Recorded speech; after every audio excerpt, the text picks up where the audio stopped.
Okay, so today we're going to do what I do when I prepare my car for an MOT. This has just gone through with one little advisory which I couldn't really see. So let's have a little look. And I'm going to start with the outside. We'll go around the car and do it bit by bit. So we'll go with the most obvious bit. So your number plate. Your number plate has to be clear, legal widths, dimensions, heights, fonts, no cracks. Some MOT centres I've known in the past, if it's just little chipped, they will still fail it. So make sure your number plates are to correct spec. No 3D, 4Ds. I don't do with those, but apparently they can be legal. But I just stick ordinary number plates on, direct from somewhere like Halfords, etc. But this was on the car when I bought it. So first thing I do after the number plate is check the lights. So you're going to check all the lights to make sure there's no cracks, there's no smashes, there's no damage to them, and all the lights. This doesn't have fogs, so we're okay there. Same on the other side. Have a good old look around. Yep, that's fine. Same there. Next thing we're going to look at is the windscreen. Now you'll have to forgive me, the car is quite dirty. It's been used quite heavily the last couple of weeks, and it's been raining non-stop for about 4 weeks here in the UK. So what I'm looking for here is no cracks, no stone chips that are going to obscure my vision. I have had stone chips passed before as an advisory, but so long as they're not bang in the middle of your vision, you should be okay. But always get them done, because little stone chips can turn into big cracks. So that's the next thing I do. Generally overall on your car, here in the UK, you can't have any damage which has sharp edges. So if you've had a little bit of a bump, a little bit of a knock, what do you call it in the States? A bit of a wreck. You can't have sharp edges protruding that could do a pedestrian damage if you hit them. So just be mindful of that as well. So we've checked the front lights, we've checked the number plate, we've checked the windscreen. Next thing we're going to do is going to check the wiper blades. So as you may have seen on the video, I've changed these recently. And what we're looking for here is this blade. I'll try and get in there, but these can separate and they can reduce, if not negate, the efficiency of a wiper blade. So what we're looking for is no cracks, no splits all the way down the entire length of the rubber. And same on this one as well. And I know they're fine because I've just changed them. And I've used Bosch ones because the guy on High Peak Autos, Matt, says if you look after your car, you generally use Bosch wiper blades. So, okay. Next thing to do, we're going to check mirrors. Make sure your mirrors are fine, there's no cracks, there's nothing missing. Otherwise, I think that's going to be a fail as well. Check your lights. Make sure, again, they're not cracked or broken. Next, I'm going to move down to my wheels. Now, this could be a bit tricky to see. Let's see if that might be a bit better. So I know, again, I've recently changed these, but what you're looking for is the wear pattern across the whole face of the disc to be even.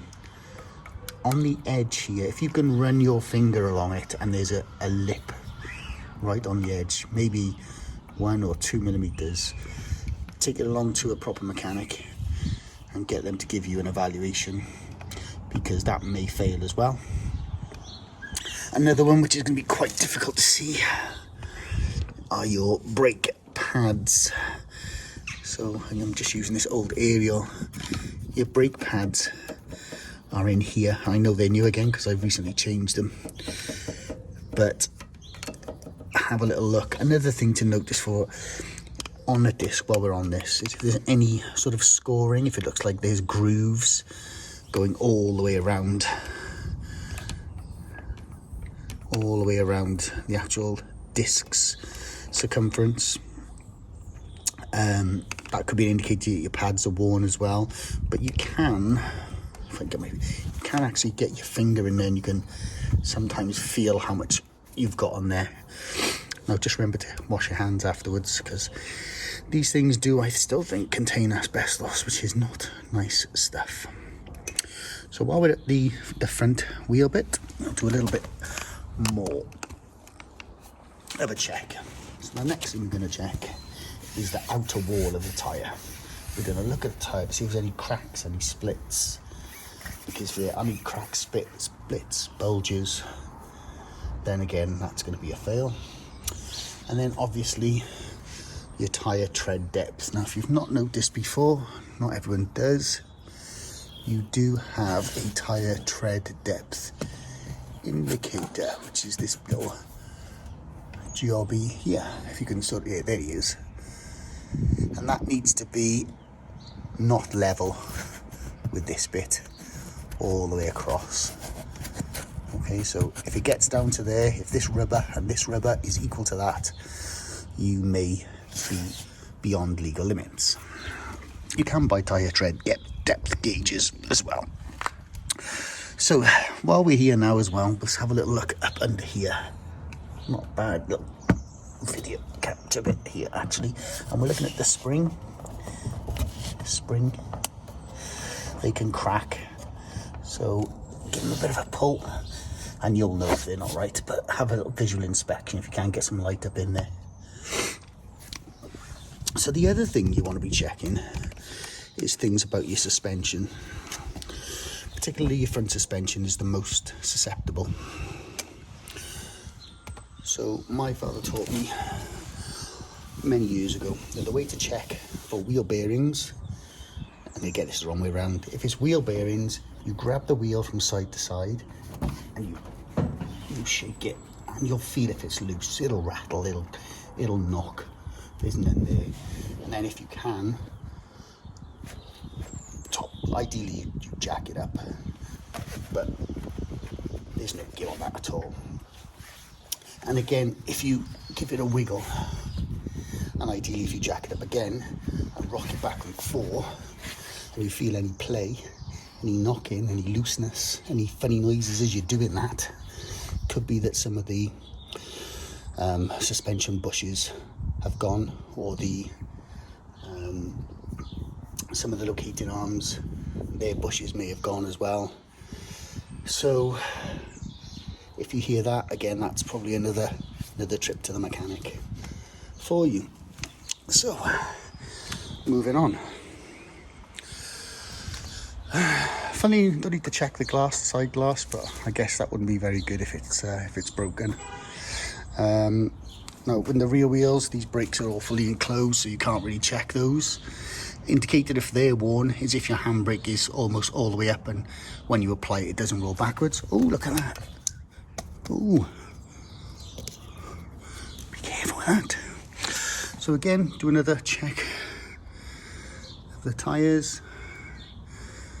Look at the tread depth indicator.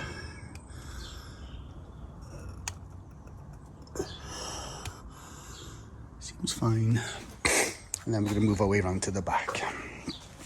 So just like the front, we're going to look at the lights. So pay particular attention to make sure there's no cracks. That's good. The glass, not so sure about the rear glass, but we're definitely looking at the rubber.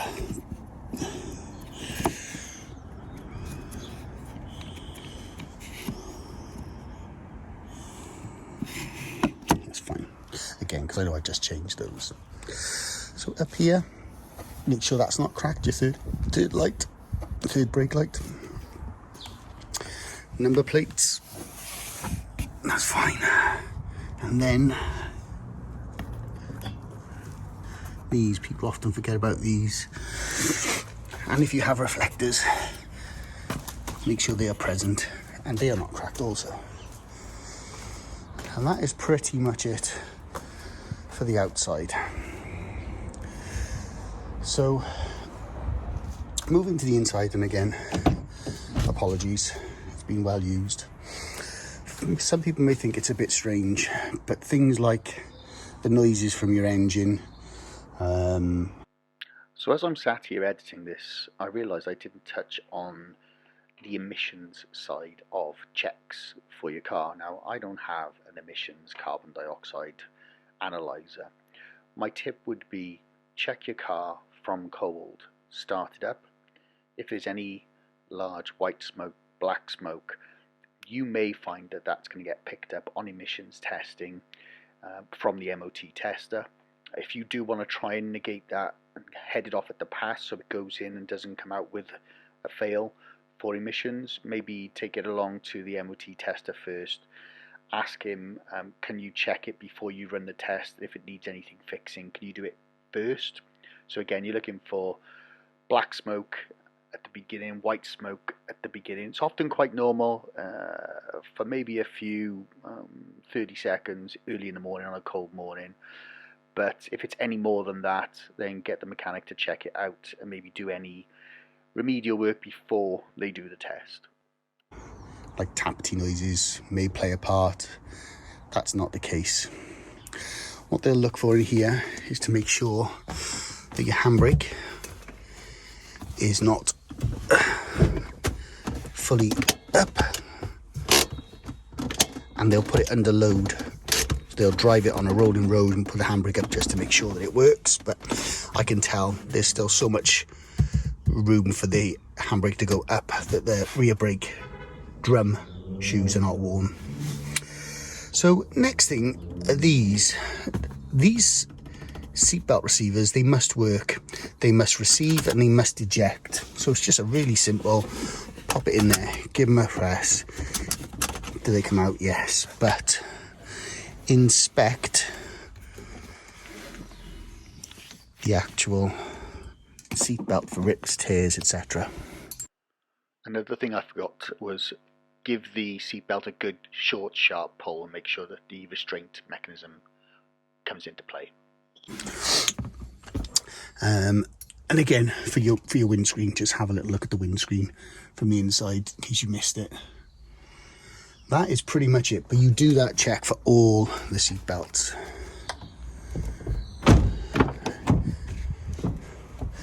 So I get these things, these dehumidifier pots, to try and stop the cabin misting up. But again, make sure these all work and they're all checked. Make sure there's no fraying. If they do, they will pass it.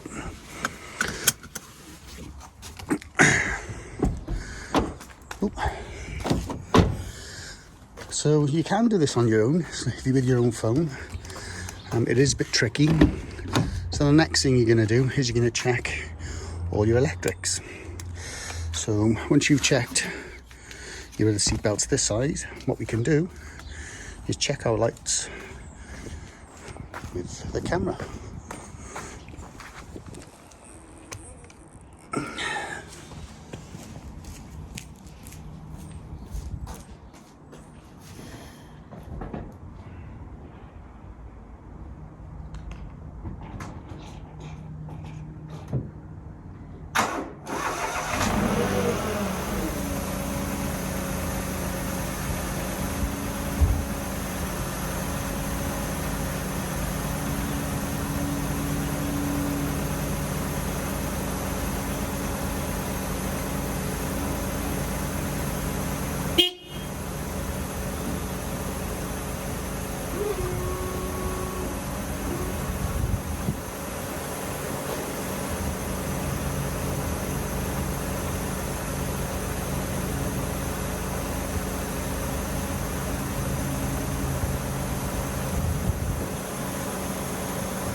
So I've literally just finished the oil and filter service and changed the pollen filter. So I've just reset this. If you want to know how to reset your service light, have a look in the list of my videos for the simple how-to. Literally takes 2 minutes, if that. Let's just pop this back to a normal location. So I think I had this with about 32,000 miles, coming up to 41,000 now. So lost that, nearly 9,000 miles in 2.5 years, 4,500 miles a year.